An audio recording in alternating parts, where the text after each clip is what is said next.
गया। आज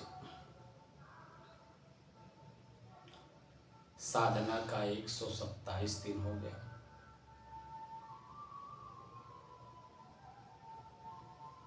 तारीख 12 मार्च सन 2022।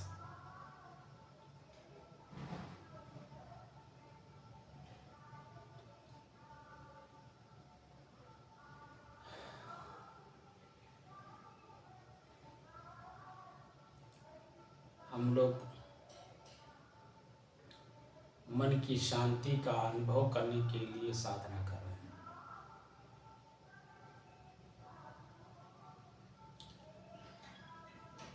किस लिए बैठ रहे हैं रामोदर बाबू? मन की साधना के लिए, शांति के लिए, शांति के लिए। जी। तो मन की शांति साधना का हम लोगों ने उद्देश्य बनाया कि पहले मन एकाग्र हो, स्थिर हो, फिर शांत का अनुभव स्वयं हो। मन को एकाग्र करने की जरूरत क्यों है? इसके बारे में आपको पता है? मन एकाग्र नहीं होगा तो फिर शांति कैसे होगी? इसलिए पहले एकाग्र हो, तब स्थिर हो, फिर तब शांति होगी। नहीं, मन एकाग्र हो, ठीक है, कैसे? आपको क्या महसूस हो रहा है कि मन को एकाग्र करने की जरूरत है? मन एकाग्र करने की विधि जो बताई गई है कि अपनी सांस को देखा जाए, सांस पर ध्यान रखा जाए, वहीं से मन को एकाग्र किया जाए, उसी अनुभव के अनुसार आगे किया जाता है। मेरे प्रश्न को समझा करिए। मन को एकाग्र करने की जरूरत क्यों है? तो चंचल मन है, एकाग्र नहीं होगा तो यही बात। आपका मन चंचल है, बच्चे की तरह। बच्चा का मन जैसे चंचल होता है, वो स्थिर हो नहीं सकता, माता पिता को परेशान किए रहता है।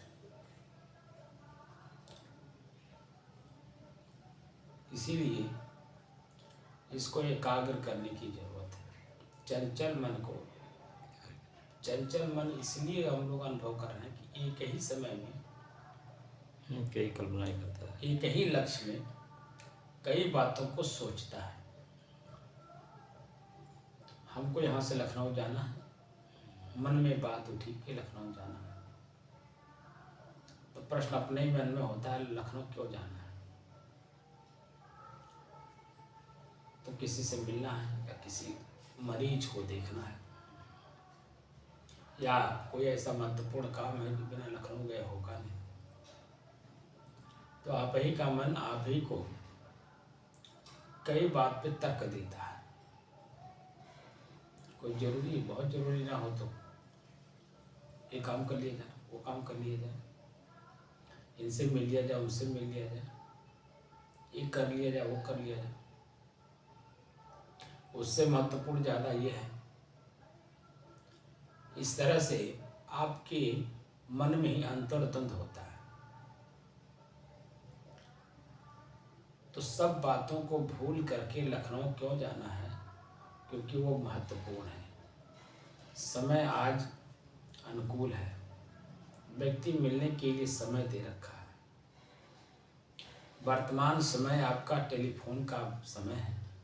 टेलीफोन से या मोबाइल से बात हो गई, उन्होंने समय का निर्धारण भी कर दिया, कितने बजे तक आप आ जाइएगा, मुलाकात हो जाएगी, फला जगह पर आ जाइएगा, मुलाकात हो जाएगी। तो हमें अपने मन की सभी बातों को भूल करके सिर्फ एक बात को लेकर के चलने का नाम एकाग्रता है। हमें लखनऊ जाना है, उनसे मिलना है, इस बात पे उनसे विचार विमर्श करना है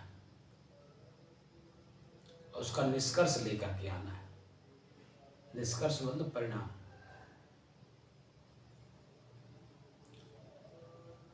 तो आप जैसे ही लक्ष्य निर्धारित करते हैं कि चलना है, तो उसके लक्ष्य को पाने, उस लक्ष्य को पाने के लिए आपको अपनी व्यवस्था करनी होती है। लखनऊ जाना है तो किस साधन से जाना है, उसका किराया क्या होगा, वो साधन मिलेगा कहाँ, वो साधन हमें छोड़ेगा कहाँ, वहाँ से हमें जाना कहाँ है, कितनी दूरी पर जाना है, वहाँ टेम्पो करना है, बस करना है, प्राइवेट कार करना है, क्या करना है, उस हिसाब से फिर आपका मन बदल जाता है। तो क्या करते हैं, अपने ही मन को शांत करके सबसे पहले अपनी व्यवस्था करते हैं कि यात्रा का टिकट का पैसा, आने जाने का खर्च, रास्ते में भूख प्यास लगेगा उसके लिए व्यवस्था, अपने शरीर पे जो वस्त्र है उसका व्यवस्था, सब कुछ करने के बाद अपने घर से जब निकलते हैं तो झोला या अटैची जो कुछ भी लेके चलते हैं, अपनी सारी व्यवस्था लेके चलते हैं ताकि पुनः अपने ही घर में वापस आने में हमारे साथ कोई परेशानी ना हो। और हमेशा सतर्क रहते हैं, सावधान रहते हैं कि मेरा अटैची या मेरा झोला मेरे से अलग ना होने पाए। आप मोड़ घाट के चौराहे पर खड़ा हो गए, बस आई और बैठे, हमेशा बातचीत करते हुए या उन लोगों की बात को सुनते हुए आंख अंदर बस के अंदर और बस के बाहर देखता रहता है, लेकिन लक्ष्य निर्धारित है कि हमें फला जगह उतरना है, फला जगह से फला जगह हमें जाना है। वो सब आपके मन में फीड है और उसी अनुसार फिर कार्य कर रहे हैं। तो यहाँ से लखनऊ जाने में 4 घंटे 5 घंटे का समय लगता है। 4 घंटा 5 घंटा कैसे आप एकाग्रचित होकर के अपने लक्ष्य को निर्धारित भेदने के लिए चलते हैं, तो जब तक वहाँ पहुँचकर उस व्यक्ति से मिल नहीं लेते हैं, प्रथम बार मिलना, जब तक उसका चेहरा आप सामने देख नहीं लेते हैं, अपने कान से उसके अपने हूबहू शब्द को सुन नहीं लेते हैं, तब तक आप कंफर्म नहीं होते हैं। और जब कंफर्म हो जाते हैं तो फिर आगे की चर्चा होती है। और ये जो घर से निकलने से लेकर के वहाँ मिलने तक की जितनी भी परेशानी आई, उन सभी परेशानियों को आपने निर्धारित समय पर उसे पूरा कर लिया। आप पूरा करके अपने लक्ष्य को आपने पा लिया, मन गदगद हो गया, प्रसन्नचित हुआ, बातचीत हो गई, काम बन गया, मन प्रफुल्लित होकर के वापस अपने घर की ओर चलता है। लेकिन सावधानी हर जगह रखते कि मेरा झोला मेरे से अलग ना होने पाए, मेरे साथ कोई भी ऐसी दुर्घटना ना होने पाए कि जिससे कि हमें घर वापस लौटने में दिक्कत हो, परेशानी हो। तो अपना घर, हमारा अपना घर, हमारा अपना घर अपना स्वरूप है। आपकी अपनी शांति ही अपना आपका स्वरूप है। मन बिल्कुल किसी भी क्रिया में नहीं है, अच्छे बुरे हानि लाभ, मिलन वियोग, सुख दुख पाप पुण्य, किसी भी क्रिया में नहीं है, बिल्कुल शांत है।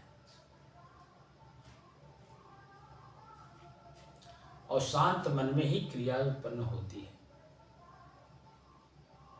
तो उस क्रिया को करने के बाद पुनः शांति वो चाहता है, लेकिन उसका परिणाम उसे शांति की ओर लौटने नहीं देता है, क्योंकि आप अचेत होकर के काम करना, सावधान होकर के नहीं। काम बन गया तो घर को लौटाएंगे, नहीं बना तो हम भटकते रहेंगे। आपके मन में पीड़ा, किसी कार्य के परिणाम में मन में पीड़ा अगर आ रही है तो यह भटकना होगा। और किसी काम के परिणाम में मन प्रसन्नचित, प्रफुल्लित और शांत है, तो समझिए कि आप सकुशल अपना काम करके लौट आए।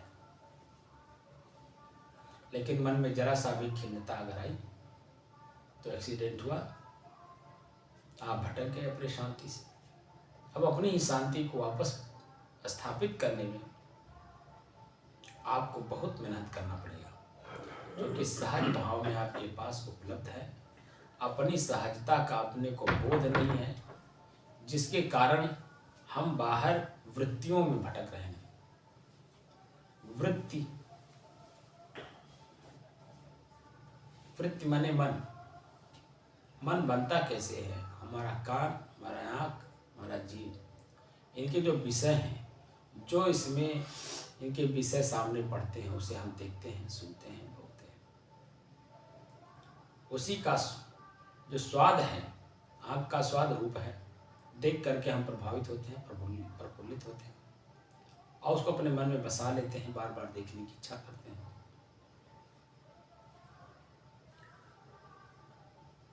बेस्वाद हो गया तो अगर स्मरण भी आ गया तो उसको हम खिन्न मन से उसको मिटाने की कोशिश करते हैं, भूलने की कोशिश करते हैं। लेकिन हमारे अपने ही आप में हम स्वतः शांत स्वरूप हैं। हमारी अपनी इंद्रियों की जो क्रियाएं हैं, वो क्रियाएं हैं हमें भटकाती हैं। तो मन को एकाग्र करने का जो हमारे ऋषि मुनि संत महात्मा साधन बताए हैं, वह है ईश्वर। अपने ही श्वास को तब तक देखिए जब तक आपका मन बिल्कुल शांत ना हो जाए और देखने की कला परिपूर्ण न हो जाए। देखने की कला भी दो तरह से होती है, एक बैठ करके देखना, एक कर्म कर करके देखना। तो कर्म करके जो देखा जाता है उसमें अस्थायित्व आता है, और जो सिर्फ हम बैठ करके देखते हैं उसमें अस्थायित्व तो नहीं आता, उसमें शंका रहती है, समाधान नहीं हो पाता है, ये अच्छा है या बुरा, उसी में उथल पुथल मन में बनी रहती है। और जैसे ही हम कर्म करके उसका परिणाम सामने देखते हैं तो उसी में अच्छे के रूप में प्रसन्न होते हैं, बुरे के रूप में दुखी होते हैं। जो कि यहाँ पर न प्रफुल्लित होना है न दुखी होना। आप सिर्फ शांत भाव से देखते हैं कि किस कर्म का परिणाम क्या आया, सुख के रूप में या दुख के रूप में। मेरी अपनी स्थिति शांति स्थिति है, और मैं अपने मन के द्वारा अपने ही कर्म को हमें करना है। तो मन हमारा क्या कह रहा है, तो कन्फर्म है नहीं, शंका में है। तो शंका को शंका से मुक्त कैसे किया जाए, इस बात को लेकर के जब आप प्रैक्टिकल यानी प्रयोग करते हैं तब समझ में आता है कि वास्तविक स्थिति क्या है। और जब उसको करते समय देखकर, जानकर और समझकर करते हैं तो उसका जो परिणाम आता है तो उस परिणाम में अच्छे के रूप में आप प्रसन्नचित्त नहीं होते हैं और बुरे के रूप में आप दुखी नहीं होते हैं। जो कि अच्छा परिणाम आपको उत्साहित करके आपके ही अपने मन को भ्रम में डाल देता है। जो कि आपका जो बुरा कर्म है आपको सतर्कता और सावधानी देता है कि अभी ये चीज खराब हो गया और खराब हो करके हमें पीड़ा दे रहा है, तो हम कैसे सतर्कता बरतें, कैसी सावधानी बरतें कि ये मेरा काम बिल्कुल सही हो जाए, मन में कोई खिन्नता न रह जाए। तो आप उसको देखने की कला से काम करते हैं, फिर सतर्कता और सावधानी के साथ। तो देखने की कला, जानने की कला और समझने की कला, इन तीनों को प्रयोग करते हुए अपने कार्य को करते हैं और अपनी शांति को बरकरार रखते हैं। तो आपका कार्य अच्छा हो या बुरा हो, आपकी शांति पर कोई बुरा प्रभाव नहीं डालता है, ना अच्छा प्रभाव डालता है ना बुरा प्रभाव डालता है। आपकी शांति ज्यों की त्यों बनी रहती है। लेकिन जैसे ही आप अपनी शांति को भूल जाते हैं वैसे ही आपकी अंतर्द्वंद चालू हो जाता है, क्योंकि आप कंफर्म नहीं है। इसीलिए जब देखने की कला पूर्ण रूप से आ जाए, जानने की कला पूर्ण रूप से आ जाए और समझने की कला पूर्ण रूप से आ जाए, तब जानिए कि आप सबसे पहले तो आप मनुष्य हैं। और जब मनुष्य आप बनते हैं तब आपकी अपनी स्थिति, शांत स्थिति, आगे बढ़ कर के जो मोक्ष प्राप्त करना चाहते हैं, सब कुछ आपके सामने उपस्थित हो जाता है। ये शरीर तो जब तक रहेगा, जब तक आप इस शरीर में रहेंगे, जब तक आपका पूर्व प्रारब्ध है शरीर का, तब तक आपको इस शरीर में रहना पड़ेगा। जानकारी आज हुई, सिर्फ जानकारी हो गई, ज्ञान माने जानकारी हो कि मैं चेतन शांत स्वरूप हूं। मैं अपने शांत स्वरूप को न जान करके बाहरी विषयों में, प्रकृति में, प्रकृति के क्रियाकलापों में शांति खोज रहे हैं। माटी में, आग में, हवा में, आकाश में, पांचों तत्वों में और शरीर की अपनी क्रियाओं में हम शांति खोज रहे हैं। और शांति मिलने वाला नहीं, क्योंकि हम खुद वर्तमान में शांत स्वरूप हैं। अपनी शांति को समझ नहीं रहे हैं। और जिस दिन अपनी शांति स्वतः समझ में आ जाएगी, ये क्रियाएं जैसे आपके शरीर में उत्पन्न होंगी, आप इसे शांत करने में कामयाब हो जाएंगे।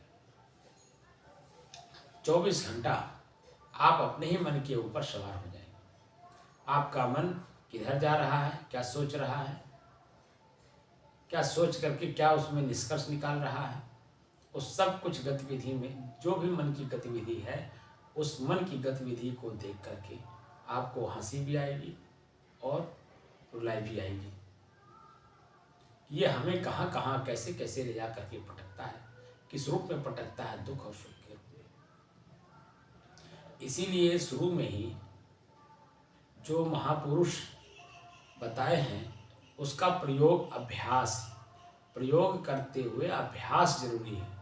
जब पूर्ण अभ्यस्त हो जाता है कोई चीज, तो उसके आगे की चीज उसमें समझ में आ जाती है, इसमें क्या बुराई आ रही है, क्या अच्छाई आ रही है, और अच्छाई बुराई का परिणाम क्या होगा, क्या मेरी शांति बरकरार रहेगी, एक कला आ जाती है। तो श्वास को देखते समय हमें ये बताया गया कि दृष्टा और दृश्य दो चीज़ हैं। आपका श्वास दृश्य है, आप दृष्टा हैं।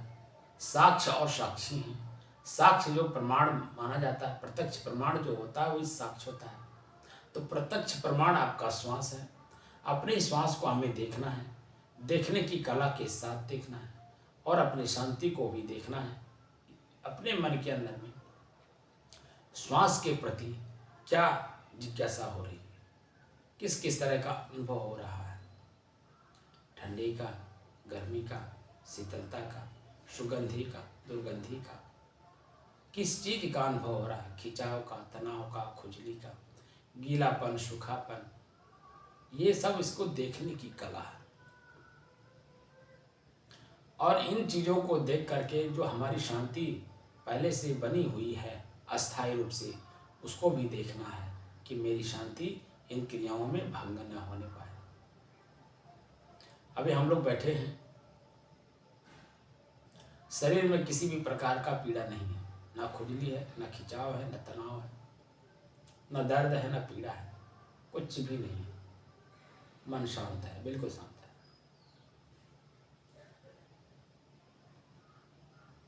लेकिन अगर अपने मन को जानने की कला नहीं मालूम है, मन की गतिविधि को आप नहीं पकड़ पा रहे हैं, तो आप ही के शरीर में कहीं नस दब रही होगी, ब्लड सर्कुलेशन नहीं हो पा रहा होगा, वहाँ दर्द महसूस कराएगा। आप बैठे हैं, रीढ़ की हड्डी टाइट है, तो आपको दर्द महसूस कराएगा। आपकी नसों में दर्द महसूस होगा, आपकी मांसपेशियों में तनाव और दर्द महसूस हो रहा होगा, आपकी मनोवृत्ति उसी में जाके उलझेगी। तो कुछ मत कहिए, अपने मन के द्वारा जहाँ दर्द हो रहा है उसी को अलग होकर के देखिए। ये दर्द मेरा है, मैं नहीं, मैं तो शांत स्वरूप हूँ। ये जो दर्द हो रहा है मेरे शरीर में हो रहा है, शरीर मेरा है, मैं नहीं। तो मेरे और मैं का जो अंतर है वो धीरे धीरे समझ में आने लगता है। तो जो देखने की कला है, अपनी ही मनोवृत्तियों को हमें देखना है। हमारे ही मन में किस किस तरह से अच्छे और बुरे के रूप में विचार आते रहते हैं। इन विचारों में हमारा मन शांत है, प्रसन्न है, या दुखी है। और मैं स्वतः इस मन से परे एकदम बिल्कुल शांत स्वरूप हूँ। मेरे में किसी भी प्रकार की क्रिया नहीं है, क्योंकि मैं सबका दृष्टा, साक्षी, जानने वाला और सबसे परे शांत स्वरूप हूँ। इस बात को जानना है और अपनी ही गतिविधियों के द्वारा इन्हें शांत करना है, क्योंकि मन है, मन अच्छे और बुरे दोनों के रूप में चलता है। इस दोनों वृत्तियों को समझना है, कौन सी वृत्ति हमें अच्छे के रूप में ले जा करके हमें उत्साहित, प्रसन्नचित, प्रफुल्लित कर रहा है, जो वो भी पीड़ा का कारण आगे चल के बनता है। और दुख जो महसूस हो रहा है उसको सुख में बदलने में जो मेरा समय परिवर्तन होता है, उसमें जो हम अपने मन को लगा करके धन, बल, शरीर, परिवार, समाज सब कुछ को उसमें झोंक देना पड़ता है, तब जा करके क्षणिक थोड़े समय के लिए कोई अच्छाई आ पाती है। लेकिन आपकी अपनी वास्तविक स्थिति जो शांत है, वो शांति तो भंग हुई ना। 24 घंटा जब तक वो बुरा चीज अच्छे के रूप में परिवर्तित ना हो जाए, तब तक आपका मन दुखी और पीड़ित रहता है, अपने शांत स्वरूप को समझने नहीं देता, अपने आप में लौटने नहीं देता है। इन चीज़ों को जानने के बाद तो हमारे ही मन के अंदर में हम स्वतः शांत हमेशा 24 घंटा बने रहें और शांत होकर के अपने ही मन रूपी समुद्र में कौन कौन से तूफान कब कब आ रहे हैं, कैसे कैसे आ रहे हैं, कितने देर के लिए आ रहे हैं, इस कितनी देर तक रुके और उसका परिणाम हमें क्या दे के जा रहे हैं, इन सब चीज़ों को जानने, समझने और देखने में आपकी वास्तविक स्थिति बिल्कुल कामयाब होती है। क्योंकि आप शांत स्वरूप हैं, बिल्कुल शांत हैं, लेकिन मन की गति में पड़ जाने के कारण आप अपने को मान लिए कि मैं दुखी हूं। इस मन की गति को जानने, समझने और देखने और प्रयोग करने की कला, इस साधना के माध्यम से हम आप लोगों तक अच्छी पहुंच बैठाना चाहते हैं कि अपने को जानो, अपने को समझो और अपने आप को देखो। और अपने आप को देख करके जो आपका शांत स्वभाव है, वास्तविक स्वभाव, धर्म कहते हैं स्वभाव को, आपका यानी जीव का यानी चेतना का जो स्वभाव है, वो वास्तविक स्थिति यह है कि वह शांत है, बिल्कुल शांत है। क्रिया का परिणाम ये प्रकृति में है। मन भी आपका प्रकृति का है, इस क्रिया करने के लिए प्रेरित करता है, उसका परिणाम लेकर के दुखी और सुखी होता रहता है। ये प्रकृति में हो रहा है, आप में नहीं। मन भी प्रकृति का है, लेकिन लगता है कि मैं ही हूं। इतना बारीकी भ्रम तोड़ने के लिए ही महापुरुष ईश्वर शब्द इतना सहज साधना दिया है कि पूछिए मत। हम वहां तक जा नहीं पाते, चंचल मन से कार्य करते हैं, स्थिर मन से कार्य करते नहीं। इसलिए जो बारीकियां हैं, जो वास्तविक स्थिति है, वहां से हम अभी बहुत दूर रहते हैं, वहां तक हम जा नहीं पाते। इसीलिए महापुरुष कहते हैं लक्ष्य बनाओ तो उस लक्ष्य को भेदो। समय जो भी लगे, ठंडी, गर्मी, भूख, प्यास, मान, अपमान, निंदा, स्तुति, सब कुछ सहन करने की क्षमता अपने आप आती जाती रहती है समय समय से। लेकिन लक्ष्य निर्धारित जब हो जाता है, प्राप्त हो जाता है, तब उस समय में आपका सुख, दुख, हानि, लाभ, मिलन, वियोग सब कुछ शांत हो जाता है। क्योंकि वास्तविक स्थिति है कि आप खुद शांत स्वरूप हैं, तो कोई क्रिया वहां पर ना अच्छे के रूप में होती है ना बुरे के रूप में होती है। दोनों से परे आप अपने स्वभाव को जानने का प्रयास करिए। धर्म स्वभाव को कहते हैं। तो आपका अपना स्वभाव जानने के लिए, समझने के लिए, देखने के लिए ईश्वर शब्द का प्रयोग करिए और खूब अभ्यास करिए। जितना ही अभ्यास करेंगे, वास्तविक स्थिति तक पहुंच बनाने में कामयाब हो जाएंगे। इस शरीर में रहते रहते कब कहाँ भूख कब लग रही है, प्यास कब लग रहा है, नींद कब लग रही है, किसी से मिलना जुलना है तो कितना मिलना है, कितना बात करना है, कहाँ जाना है, यानी आपका समय बिल्कुल एकदम सदुपयोग होने लगेगा। 1 मिनट भी 1 सेकेंड भी अपने समय को आप दुरुपयोग नहीं होने देंगे, इतना चौकन्ना आप रहेंगे। क्योंकि एक एक मिनट का कीमत, एक एक सेकेंड का कीमत आपको समझ में आ जाएगा कि 1 सेकेंड जो मेरा वो चला गया वो वापस पूरे विश्व की संपत्ति दे करके वापस नहीं आने वाला।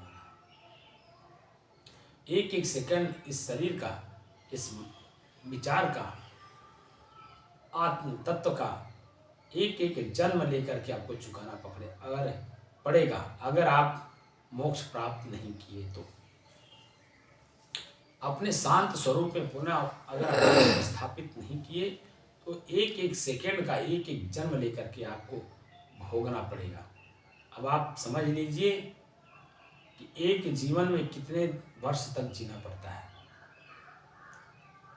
और एक एक जीवन 100 साल, 20 साल, 50 साल, 10 साल, 5 साल, 2 साल, 1 साल, जो भी है, 1 घंटा है, वह सबको जाके आपको भोगना पड़ेगा। अब भोग करके दुख सुख सहन करना पड़ेगा। इसलिए आज मानव जीवन में रहते हुए ही अपने को पहले प्रयास करिए जानने का। अपने और मन के बीच की जो दूरी है, इन दोनों को पहले समझ लीजिए, जान लीजिए और देख लीजिए वो इनकी स्थिति क्या है। उसके बाद आगे का यात्रा शुरू करिए और अपने शांत स्वभाव में रह करके आगे का आपको यात्रा नहीं शुरू करना है। वर्तमान में रह करके आपके अपने ही शरीर और मन के अंदर में और समाज के अंदर में, परिवार के अंदर में जो अच्छाई और बुराई है उन्हें भोगने में, उसमें अच्छाई और बुराई दोनों से प्रभावित न होकर के शांत मन से उसका उपभोग करने में कामयाब हो जाएंगे। तो ये जो साधन है, इस साधन का वास्तविक लक्ष्य है, इस साधना का वास्तविक लक्ष्य है आपको अपने आप में समाहित होना, आपको अपने आप को जानना और जान करके, समझ करके, देख करके उसकी वास्तविक स्थिति से अवगत होना। और ये जो अच्छाई बुराई हानि लाभ है, इनको त्याग कर अपने गहराई में वापस लौट जाना, क्योंकि आप अथाह समुद्र की तरह शांत हैं और आप अपने लहर के माध्यम से भयभीत हो रहे हैं। लहर उठता है हवा के झोंके के कारण, तो आपकी जो हवा का झोंका है वो है वासना। वो आँख से देखते हैं, कान से सुनते हैं, जीभ से स्वाद लेते हैं, ये बाहरी हवा हमें प्रभावित करती रहती है, तरंगें उठती रहती हैं मन के अंदर में।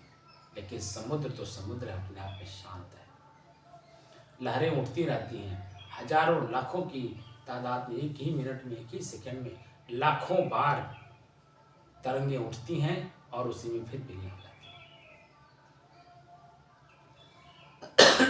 सब बात समझ में आ जाएगी। बस धीरे धीरे चलते रहिए और अपनी साधना को छोड़िए नहीं, अभ्यास करते रहिए। और मेरे सानिध्य में अगर आप कर लेंगे तो फिर पूछना ही क्या। अपने मनमानी ढंग से नहीं, गुरु के बताए हुए रास्ते के अनुसार धीरे धीरे चलिए, सब बात आप एकदम क्लियर होता चला जाएगा।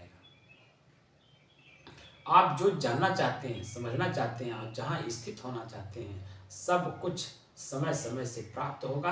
आपको कैसे पता चलेगा कि मुझे प्राप्त हो रहा है? इसलिए कि आप अपने मन की गति को अभी जाना नहीं, समझा नहीं, देखा नहीं, तो उसको जानेंगे कैसे? मन की गति को जानने के बाद अपने आप को जानना जरूरी है। मन की गति को जानने से पहले अपने आप को जानने की जरूरत है। और जिस दिन आप अपने आप को जान जाएंगे, आपके अपने मन की गति को समझने में, देखने में और प्रयोग करने में आपको आसानी होगी और आपका ये जो मानव जीवन है वो पूर्ण रूप से सार्थक हो जाएगा। और अपनी सार्थकता को प्राप्त करके इस मानव जीवन को कृतार्थ करिए। जो महापुरुष, हमारे महापुरुष बता गए हैं, उन रास्तों का प्रयोग करते हुए अपनी मंजिल को आप स्वतः प्राप्त करें, ये मेरी शुभकामना है, शुभ आशीष है। और शांत स्वरूप में निमग्न हो जाएंगे। साहे बंद कर दे।